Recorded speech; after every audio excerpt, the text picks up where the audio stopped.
நம்ம பச்சை புஸ்தகத்துல கூட இல்லையப்பா. நீனா மலமோடு மேரிக்குதே, இத வெட்டி எடுக்குத்தா அர்த்தம் எடுக்குத்தா இல்ல ஓர மரம் கேக்குத்தானு தெரியல. இந்த பேஷண்ட வீட்டுக்கு அட்டுவாரம் மெட்ராஸ்ல இருந்து பெரிய டாக்டர் வராரு. அவர் வந்த பிறகு ஆலோசனை மீட்டிங் போட்டு ஆபரேஷன் பண்ணலான்னு துரத்திட்டாங்கம்மா. எங்க ஊரு எங்க தெருவுல கட்சி ஆகுது.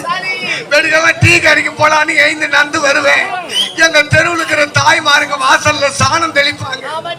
என்னை பார்த்த உடனே அண்ணன் கூட தெருவுல வச்சு என்னை திட்டிக்கினே வீட்டுக்குள்ள வர நல்லவனெல்லாம் நாள் வந்து வாரிக்கின்னு போதே. காலங்காத்தால அண்ணன் கூட மாதிரி ஆட்டிக்கின்னு தெருவாழ்ந்துக்கின்னு வரானே. இவனை தூக்கின்னு போலியே அந்த பாவி இவன் மண்டவாளி எங்க வச்சுக்கிறானோ அப்படின்னு எல்லாம் திட்டுறாங்கம்மா. இந்த ஜென்மத்தை வச்சிருக்க கூடாது அப்படின்னு போன வாரம் செவ்வாய்க்கிழமை காலையில 9 மணிக்கெல்லாம் கரண்ட் கம்பத்துல ஏறி மைனு வயரை புடிச்சமா. 9 மணிக்கு ஏறி புடிச்சவன் சாயங்காலம் 4 மணி வரைக்கும் வயரை புடிச்சு தொங்கி நிக்கிறோம். அன்னைக்கு தான் சடோனம்மா. என்னடா கரண்ட்ல கை வச்சா கூட உயிர் போலியே.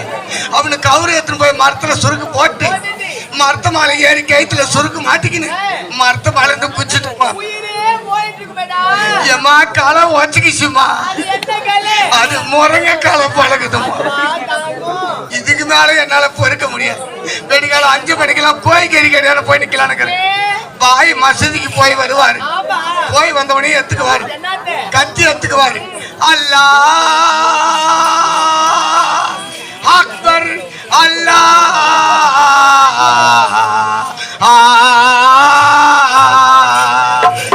பிஸ்மில்லாஹ் அல்லாஹி அல்லாஹ் அக்பர் அல்லாஹ்.